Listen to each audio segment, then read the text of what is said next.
A la gente de No Pasa Nada, a las personas que nos siguen, les agradezco que hayan tenido la amabilidad y el tiempo de escucharnos. Queremos hacer un cambio en San José. Es muy importante brindarle confianza a la población nacional y a la población de todo San José, de que un cambio es posible, de que se puede hacer política de manera transparente, política de manera honesta y que tenemos la oportunidad de volver a ver a nuestra capital con orgullo. Entonces, bueno, tenemos la primera pregunta un poco diferente, un poco no pasa nada, ¿verdad? Que estábamos hablando de esta parte de comidas que tiene no pasa nada súper importante, gastronomía, mixología. Entonces, queremos comenzar un poco de cultura y un poco de esto y que nos contés cuál es su cantina, bar o restaurante en San José favorito. Juepuchica, no sé si tengo una cantina o un bar favorito en este momento, porque además en una campaña uno casi no sale, pero hay por ejemplo una cantinita en Paso Ancho, que es la cantina de Doña Katia, que me gusta ir, ahí me como una boquita siempre.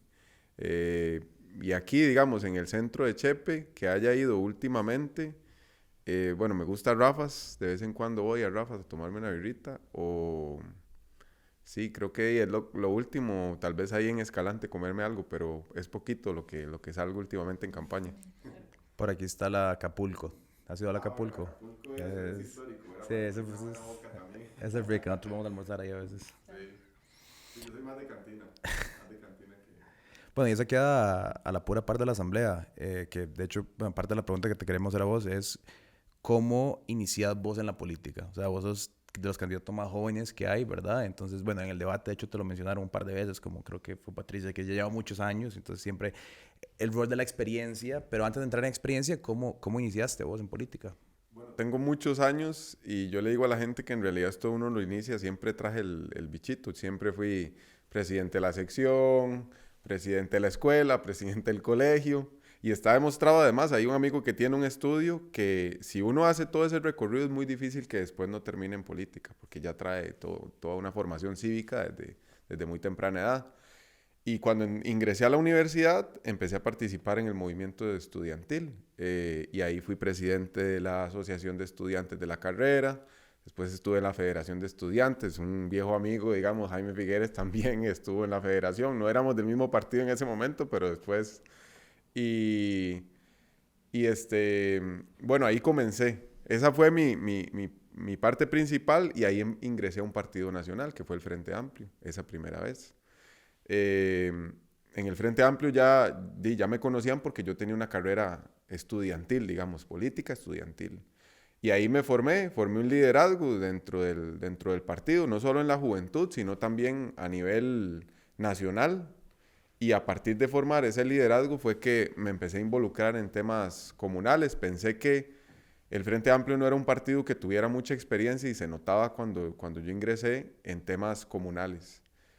Muy poco arraigo con las comunidades, muy poca cercanía, se habla como con mucha distancia de las problemáticas de la gente y a partir de ahí empecé a acercarme yo a las comunidades. Yo toda la vida he sido josefino, toda la vida he sido un mae de barrio y, y bueno, eso me ayudó a hacer clic con mucha gente que me permitió ampliar la base que apoyaba por lo menos en ese momento al Frente Amplio en el Cantón Central de San José. Y así quedé regidor, a pesar de que mucha gente se opuso, ustedes mismos lo dijeron, soy muy joven, fui el regidor más joven del país en el momento en el que quedé. Y en ese momento, mucha gente se opuso porque dijo que justamente por esa juventud no iba a tener capacidad de lidiar con el puesto al que me estaba enfrentando, porque para, digamos, un poco explicarle a quienes nos escuchan, ser regidor en la municipalidad de San José es más o menos como ser un diputado, porque atendemos casi que la población de una provincia. Y tiene una dificultad grande porque San José es un cantón muy complejo, con comunidades muy distintas, con realidades muy distintas. Usted en un distrito como de Pavas pasa de una realidad como Romuser a, digamos, después de la línea del tren encontrarse con la realidad de Rincón Grande de Pavas, ¿verdad? Que son dos abismos totalmente distintos. Y eso, digamos, hay que tener una madurez y una capacidad para lidiar con esas distintas realidades y poder congeniar, armando también un proyecto político que permita, ofrecerle algo a todas las personas que viven en un cantón tan desigual. Y bueno, eso lo logré y a partir de ahí empecé a hacer carrera. No, Ahí comenzaron además mis discrepancias, y esto es importante porque mucha gente me pregunta por qué me fui del Frente Amplio. Y ahí comenzaron mis discrepancias con la organización, porque yo llegaba a las comunidades y me encontraba con gente que le gustaba mucho mi trabajo, pero tenía que lidiar con posiciones que tenía la Dirección Nacional del Frente Amplio, en las que a veces, muchas veces no era consultado ni se recibían críticas. Y, eso me pasaba factura. A veces había gente que me decía, me gusta su trabajo, pero no me gusta su partido y no le voy a ayudar por eso. Entonces, ahí empezó a madurar mi pensamiento político en cuanto a cómo sembrar o cómo cultivar un proyecto de carácter más local. Y el primer experimento lo hacemos en la siguiente elección, cuando ya yo formo primero un partido cantonal con gente que no era del Frente Amplio, pero que me apoyaba. Y ahí, por un tema de tiempo, lo que hicimos fue una fusión y lo llamamos juntos, primero como coalición, y a partir de ahí empezó mi ruptura permanente con la Dirección Nacional del Frente Amplio, que discrepó siempre de ese proyecto. Y cuando yo salgo de esa elección, agarro el partido cantonal y lo formamos como un partido que en ese momento se llamaba Alternativo, y lo formamos como un partido cantonal. Y es un partido que ha venido creciendo de manera muy acelerada y recaudando muchos apoyos de diferentes gentes, de diferentes partidos. Y nuestra papeleta es así, ¿verdad? Hay desde gente que nunca ha militado en un partido político, hasta gente de la Unidad o del Partido Acción Ciudadana, gente que ha tenido cargos incluso en gobiernos anteriores. Hemos tenido sorprendentemente un gran apoyo, a pesar de las críticas que tengo yo al oficialismo en San José, un gran apoyo de gente que militó o que estuvo en algún momento apoyando a Liberación Nacional, y ahora nos está dando el apoyo de manera, se los digo muy sinceramente, de manera masiva. Hemos visto en las comunidades el recibimiento, y bueno, a veces ponemos algunos ejemplos en las páginas ahí de alguna gente que nos da el apoyo, pero sí ha sido un proyecto muy interesante, en el que yo he venido como político, y yo creo que todo el grupo, porque no estoy solo en esto, hay un grupo muy grande detrás, madurando y confirmando que teníamos una línea política correcta. Y lo dice, hoy salió justamente una encuesta de la UNA que habla del apoyo de la población a partidos locales. Y creo que el 4 de febrero vamos a ver el resultado de esa orientación. Cuando vos iniciás en el Frente Amplio, y es interesante porque Juntos es un partido que no tiene tanto tiempo tampoco, ¿vos dirías que fue por un interés ideológico? ¿Pensás que el Frente Amplio y Juntos tienen similitudes de pensamiento? No, o sea, cuando se hablas de la ruptura con el Frente Amplio, ¿es una plenamente como de cómo hacen las cosas o de cómo piensan, o hasta qué margen llega, digamos, como esa ruptura, para entender un poquito? Porque creo que, digamos, yo personalmente no conozco tanto el movimiento ideológico de Juntos. O sea, sé que estás vos y sos un regidor y pues es muy local, pero cuando decís como gente del PUSC y hay gente, digamos, de Liberación, hasta esas dos tendencias se parecen en el centro, pero pueden ser muy, muy diferentes, ¿verdad? Pueden ser muy distantes. Sí, yo creo que es un poco de ambas, y creo que la pregunta tuya es muy, muy buena, porque apunta a una crítica que yo no le tengo solo al Frente Amplio, sino a los partidos nacionales, que es que, primero, las discusiones en su mayoría ya no son ideológicas, ¿verdad?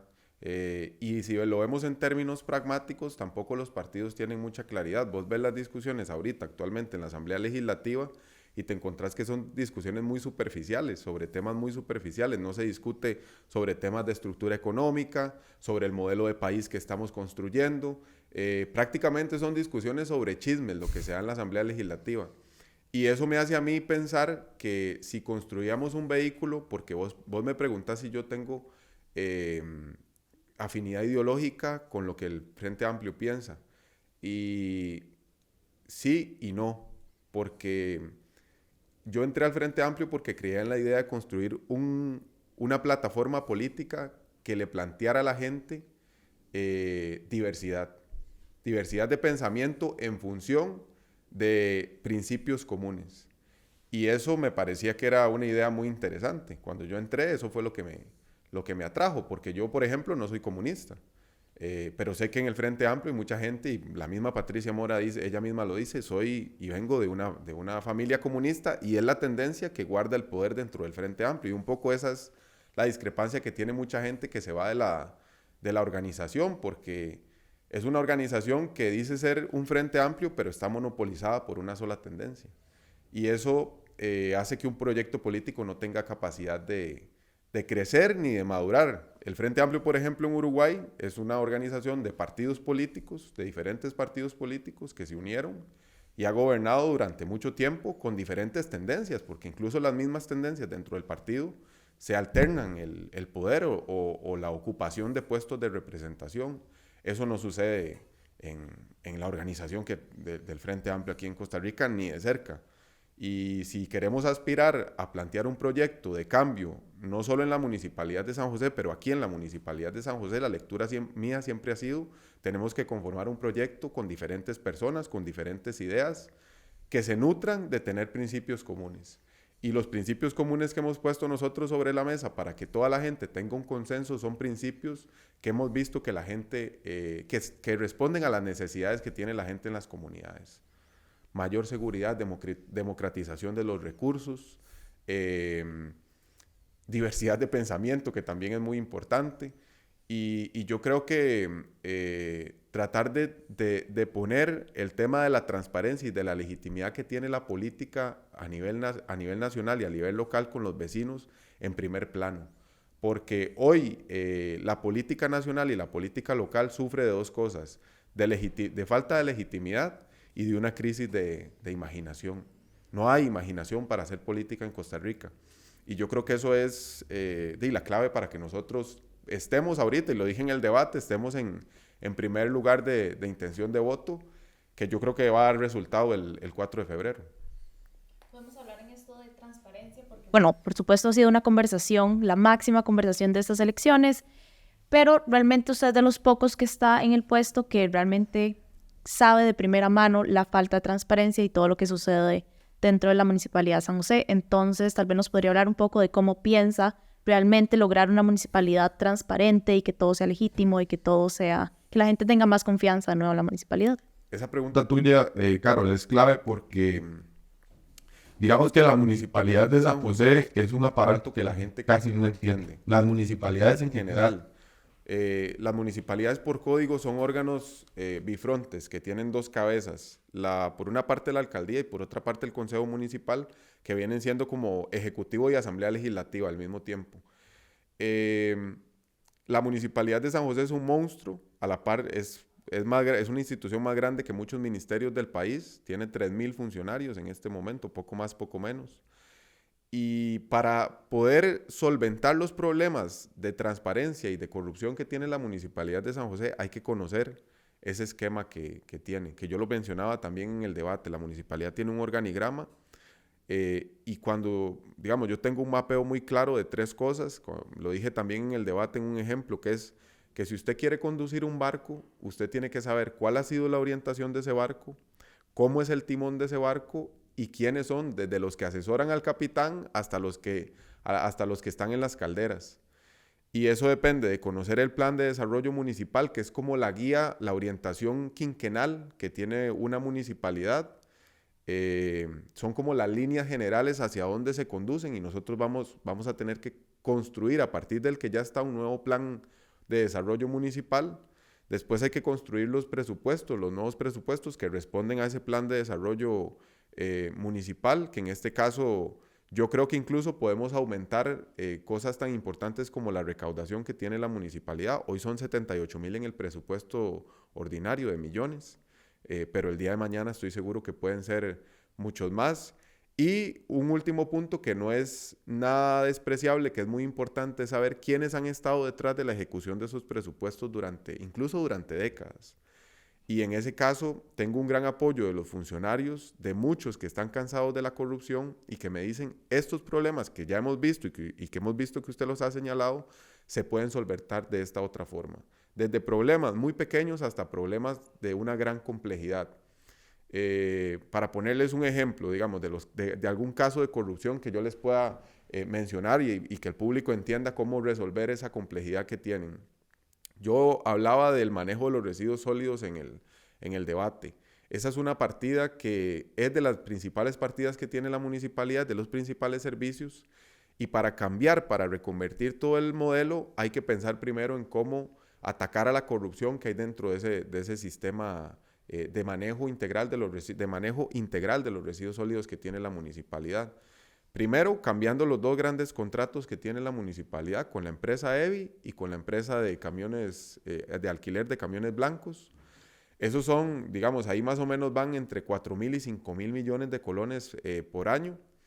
Y eso nos permitiría, si nosotros mapeamos bien dónde ofrecer nuevos servicios y dónde crear nuevas oportunidades, generar ahorros y cambiar el sistema totalmente. ¿Dónde están los grandes problemas de ahí? Primero, en el mantenimiento de la maquinaria que tiene la municipalidad. Ahí hay que hacer un plan de sustitución vehicular que nos permita que toda la flotilla que tiene una institución como la municipalidad pueda estar de lleno trabajando para no tener que plantear alquileres, digamos, solo alquileres de emergencia. Eso por una parte. Y la otra muy importante tiene que ver con trabajar con la gente. Reclutar agentes ambientales en los barrios, generar programas ambientales y que eso nos permita, tenemos una meta en los primeros 2, 3 años de reclutar a 10.000 familias, que nos generen una reconversión en la forma en la que la gente entiende cómo trabajar con los residuos sólidos. Pues entonces yo le digo a Pietro, a usted le vamos a dar una compostera en la casa y le vamos a dar un programa de capacitación con nuestros agentes ambientales y le vamos a garantizar una ruta de reciclaje, una ruta de compostaje. Y si quiere usted, en la misma casa puede trabajar desde el origen los residuos que son orgánicos. Porque además la Universidad de Costa Rica y la misma municipalidad tienen estudios, son un poco viejitos, pero todavía sirven. Estudios que demuestran que entre el 60 y el 80% del material que va en las bolsas de basura es orgánico. Entonces, ahí está la clave mucho de que podamos reconvertir el modelo que actualmente hay. Entonces, una de las grandes propuestas en ese tema es hacer 3 grandes centros de compostaje en el cantón que nos permitirían crear nuevas alternativas de economía verde en el cantón y al mismo tiempo llegar a la meta o buscar esa meta de reducir entre 30.000 y 40.000 toneladas métricas de residuos. Este cantón tiene la particularidad que es una bomba de tiempo porque produce la tercera parte de todos los residuos sólidos que produce el país.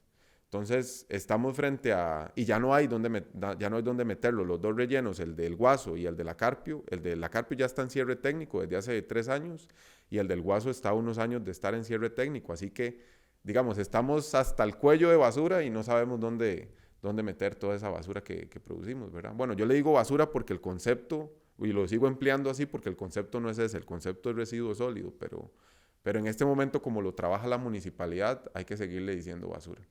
En este momento no existe un plan de reciclaje en el cantón. O sea, básicamente la basura se lleva y todo se tiene en el mismo lugar. Sí, para ponerte, digamos, una idea de lo que invierte la municipalidad, que tiene una partida como de 12.000 millones para trabajar todo el tema de residuos, y lo único que invierte en el tema de reciclaje son 40 millones al año. Ok. Hay una sola ruta de reciclaje para todo el cantón. Entonces, por ejemplo, en mi barrio, nosotros... Perdón, nada más de 12.000 millones, 40 es lo que se... ¿Y el resto de la plata? El resto de la plata se van los grandes contratos que están pactados desde hace años y que se siguen prolongando. Wow, ese número sí me dejó... ¡Qué locura! ¡Qué absurdo! Wow. Sí, solo una ruta de reciclaje para 350.000 personas que habitan en el cantón es risible, ¿verdad? Ni tampoco hay una política para trabajar con los comercios que producen o que venden mucho plástico. Eso es importantísimo también.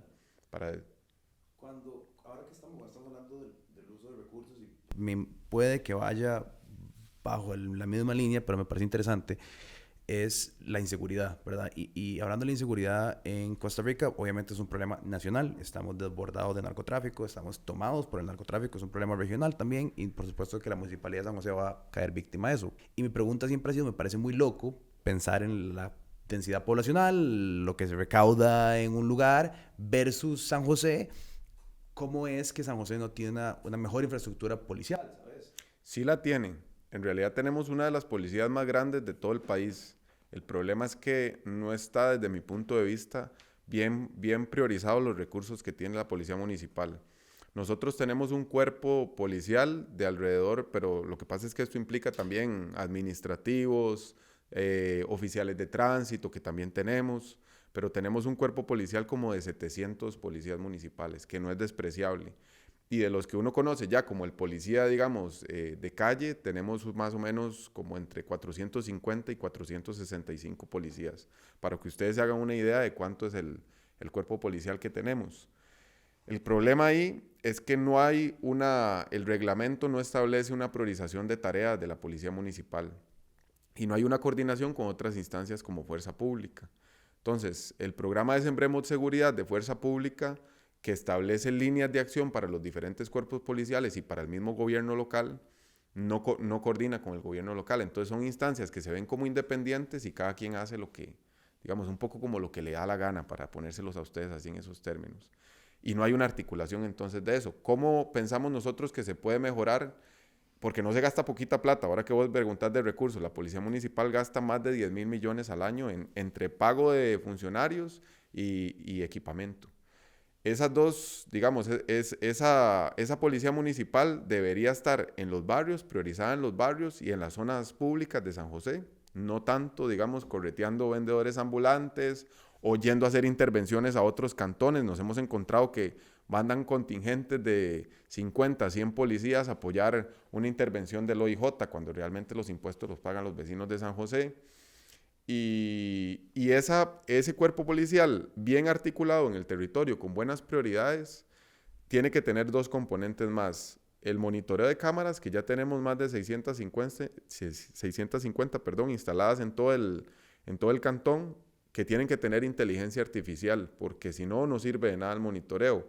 Nadie, 8 policías no pueden, o 4 policías no pueden monitorear 650 cámaras al día. Pero la inteligencia artificial podría permitirnos detectar patrones, que lancen alarmas a los mismos policías que están monitoreando. Entonces, en un bulevar, si vos ves que alguien pasó corriendo y siempre hay gente que va caminando, eso lo identifica la inteligencia artificial y manda una alerta para saber, digamos, cómo dar una respuesta más rápida. Y el último componente, que es un componente muy importante al que se le ha despreciado mucho en la política policial del país, es el tema de la seguridad ciudadana. Porque el ciudadano bien organizado puede cumplir dos roles. Uno, fuente de información, si se le tiene confianza a la misma policía. Y el segundo rol es fiscalizador de la policía municipal, porque, digamos, para serles sincero, muchos policías municipales también hay que fiscalizarlos. A mí la misma gente de los comercios de San José, tengo amigos, por ejemplo, los compas del Café Otoya, cuando estuvo todo lo de la ley de comercio al aire libre, ellos pusieron las mesitas mucho antes y un día me dice, Diego, vino la policía municipal, nos interrumpieron, habían como 50 personas en el negocio, se nos metieron, nada más estuvieron ahí generando ruido y la gente se nos fue y nos generó un problema. ¿Cómo se pueden corregir esas cosas también en una municipalidad transparente? Y ya lo hacen otras municipalidades, ahora que Pietro hablaba de la municipalidad de Escazú. Con una simple cámara, usted básicamente fiscaliza al funcionario que está en la calle. Entonces son cosas que se pueden revertir de manera, no digo que inmediata, pero rápida, si se tiene creatividad y se tiene inteligencia a la hora de trabajar con la gente. Y cuidado, porque también no se puede tildar por algunos funcionarios, no se puede tildar a todos los funcionarios o de corruptos, o de burócratas, o etcétera, etcétera, ¿verdad? Que también hay gente que comete ese error de decir que todos los funcionarios municipales son malos funcionarios y yo creo que son la minoría. Entonces sería más tecnológica. Más que a nivel humano, digamos, en los policías. 450 policías sí son suficientes si se utilizan correctamente. No sé si son suficientes o no, pero también hay que ser realistas con la gente, que no se puede seguir ampliando una planilla si no se tiene claridad de hacia dónde van las prioridades y cómo distribuir ese cuerpo. Cuando ya nosotros implementemos este programa que tenemos de unidades móviles en el territorio, vamos a saber cuánto faltante vamos a tener de personal, pero hasta no implementarlo y ver la respuesta que tenemos en el territorio, articulado además con Fuerza Pública, que no se nos olvide que la Fuerza Pública sigue siendo la Policía Nacional, eso vamos a hacerlo. Un gran problema, Carol, que tenemos en el tema de la Policía Municipal es que no tiene una tasa de financiamiento. Es decir, fue un cuerpo policial que se creó y nunca tuvo una tasa de financiamiento. Entonces, toda la plata que financia dentro del presupuesto municipal a la Policía Municipal viene de la tasa de parques, ¿verdad? Entonces, esos son muchas de las áreas que dejan de ser atendidas porque se le invierten muchos recursos a la Policía Municipal. Y les pongo un dato sobre la mesa, la Municipalidad de San José no atiende el 50% de las áreas verdes y los parques que tiene el cantón. Y mucho es porque también hay una mala administración de los recursos. Yo creo que para mí la municipalidad es de lo que más me interesa Yo dije, fue seguridad de una hora que dije cableado subterráneo y transporte público. Y mucha gente me preguntó qué tanto puede ingerir una municipalidad en el transporte, siendo verdad que puede ser el ejecutivo el que tiene más ahí, pero se habla un poco de modernizar el sistema de trenes, ¿verdad? Y tal vez hasta habilitar diferentes modos de transporte en la ciudad. ¿Cómo plantean hacer esto? Mucho. Bueno, primero nosotros sí hemos tenido conversaciones, tanto con el presidente de Incofer como con el ministro de Obras Públicas, ya yo siendo regidor, para, digamos, tratar de articular, si llegamos a la alcaldía, un buen plan. El gobierno está tratando de implementar las rutas sectoriales, que eso es un proyecto de hace 2 décadas, no es de ahora, que es un proyecto realmente muy bueno, pero que cuando, digamos, ojalá logren concretar algunas. Creo que ya hay una que echó a andar, digamos, y podría ser como el principio de un buen proyecto. Con las rutas sectoriales va a ser más fácil porque lo que han planteado siempre las rutas sectoriales es que los buses nunca se detengan en San José. Y eso permitiría descongestionar el centro de San José y permitir crear, o ya existen, pero respetar también los carriles únicos y organizar mejor los espacios de desembarco donde llega la gente en San José. Porque lo que sí tiene la ciudad que hay que mejorarlo son los espacios de desembarco. La municipalidad puede hacer mucho en eso, ampliando aceras, creando carriles únicos para que los lugares donde desembarquen las personas que vienen o del norte o de Alajuela o del lado del este o del lado del sur, como en el caso tuyo que venís del lado del sur, tengan, digamos, espacios realmente agradables y ordenados para desembarcar.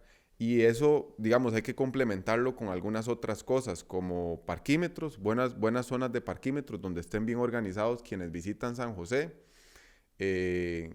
buenas zonas caminables, que hay pocas en San José, los bulevares que están, ya la gente, digamos, los conoce, no son el único espacio donde la gente quisiera caminar, pero para hacer una ciudad más caminable hay que mejorar la infraestructura, invertir en buenas aceras y ampliar las aceras, hacer los espacios agradables, ¿verdad? Zonas caminables que estén arborizadas, por ejemplo, eso cambia mucho el paisaje. Y hay un proyecto que tenemos en el programa que tiene que ver con, y esto es un proyecto que no es solo nosotros lo que lo estamos planteando, ya el Ministerio de Obras Públicas también tiene ideas sobre esto, que es crear una línea diametral en San José que vaya en dirección este-oeste o oeste-este.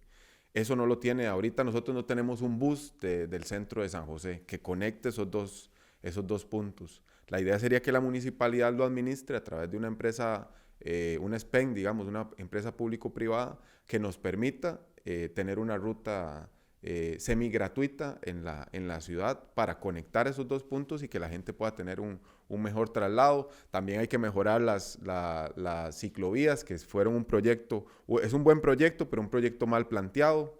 Y ¿qué otra cosa se me puede quedar por ahí que es muy importante para el ordenamiento de San José? Yo creo que ya les he dicho como lo general, tal vez algo se me puede estar quedando por ahí, pero no sé si te respondo la pregunta, Pietro. Total. Bueno, una cosa importante que se me queda es que a la municipalidad además puede equipar los espacios alrededor de las grandes zonas de desembarco. Por ejemplo, vos vas ahora a las paradas que le tocan a Carol, que son las paradas del sur, y lo único que te encontrás ahí son o carnicerías o ventas de pollo frito, o, ¿verdad? Eso es lo que uno se encuentra en las zonas de desembarco porque se han adaptado un poco al tipo de población que tienen los barrios donde de donde llegan esos buses, pero no piensan en la calidad de vida de esas personas que desembarcan o que embarcan en esos momentos. Entonces la municipalidad podría crear incentivos para que en esas zonas de desembarco hayan patentes que le generen facilidades a las personas que están ahí, pero para eso hay que crear incluso crear datos, crear un conteo de datos para saber el nivel de consumo, qué tipo de consumo tienen los habitantes de esos lugares, cosas que no se hacen ahorita, pero que se podrían hacer con una municipalidad que gestionara mejor los recursos. Y los datos para cualquier política pública son primordiales. Una política pública sin datos en este momento es como de ir manejando sin ver, ¿verdad? Creo que ya para ir cerrando, hay tanto por arreglar en San José que requieren muchos pequeños arreglos para ver un cambio real, ¿verdad? Porque hemos faltado en estos pequeños cambios con el tiempo. Uh-huh. Entonces, tal vez para mantener una expectativa realista, ¿qué se podría esperar en el primer año si usted quedase como alcalde de la municipalidad? Bueno, hay una cosa que es importante decirle a la gente, que es que nosotros llegamos con un presupuesto prestado. Entonces, ese presupuesto lo vamos a tener desde mayo, 1 de mayo del 2024 hasta, digamos, el siguiente año, hasta enero del siguiente año. Entonces, son más o menos 8 meses en los que vamos a tener que lidiar con un presupuesto que va a tener modificaciones, que va a presentar complejidades, pero que nosotros creemos que a partir de ahí se puede empezar a mejorar cuestiones básicas de del centro de San José y de los barrios, como infraestructura. Tenemos la promesa de hacer 30 kilómetros de aceras por año, 50 kilómetros de calles en la gestión, que más o menos tenemos el dato contabilizado de cuánto nos puede costar hacer esa infraestructura, pero yo creo que es un dato conservador. Podríamos ahorrarnos muchos recursos en el camino que nos permitan mejorar la gestión. Arborizar, tenemos la meta de plantar 45,000 árboles en todo el cantón. Eso no implica solo el centro de la ciudad o los barrios, sino también los corredores biológicos. Y mejorar, digamos, en términos de servicios lo que se le puede dar a la población. Pero esas cosas que te estoy diciendo de infraestructura y, por ejemplo, cambiar las prioridades de la policía municipal en unos meses, cambiando el reglamento, creo que se podría empezar a ver a partir de octubre, septiembre, nuevas formas de inversión en esos cambios que te estoy diciendo. Otra cosa importante que Pietro lo mencionó y no me gustaría bueno, yo sé que no es votante, pero no me gustaría, digamos, quedarle mal a esa pregunta, es el tema de la iluminación. Yo creo que San José es responsable de la municipalidad del alumbrado público, y creo que ahí se puede plantear un cambio. Primero hay que hacer una estructura de costos, porque eso realmente no está en nuestro programa, pero hay que hacer una estructura de costos y ver qué tan viable es, pero lo que sí se puede empezar a mejorar con nueva iluminación es el alumbrado público de todo San José, que ahorita usted va a cualquier lado y da miedo pasar. Y de todos. San José es la capital, y la capital siempre es la cara de un país. Si tenemos esta cara, un poco eso es reflejo de lo que estamos permitiendo que seamos, y yo creo que tenemos una oportunidad, y yo les agradezco que ustedes hayan tenido el interés de abrir este espacio, porque la gente joven es la gente que menos participa en las elecciones locales, lastimosamente, y creo que es a la gente a la que más bien le podría interesar más una elección local, y tenemos una oportunidad. Es ahora o nunca la oportunidad de gestionar ese cambio, y de que ese cambio implique reunir a la ciudadanía para que nos acompañe en ese trabajo de cambio, porque no va a ser una tarea fácil, ¿verdad? Y generar confianza en las personas es un tema que vamos a tener que ir tejiendo poco a poco, pero se puede hacer con pequeños y con grandes proyectos. Ahora, eso que Pietro decía de la atracción a San José, y no sé si me estoy abusando en el tiempo, pero nosotros es un toque de imaginación. Vamos a tener un mundial aquí a pocos kilómetros en el 2026. Eso es una atracción de turistas de todo el mundo a una zona muy atractiva como México, Estados Unidos, Canadá. ¿Por qué no pensar que esa gente que va a venir a esos lugares piensa en Costa Rica en una segunda parada, por decir una cosa? Y San José tendría que ser un lugar realmente atractivo para que esa gente pensara en eso. Pero son cosas de imaginación que se podrían hacer si se articularan incluso el gobierno local con políticas del gobierno central, que también hay que pensar digamos, en articular con otras instancias que no solo sean el gobierno local.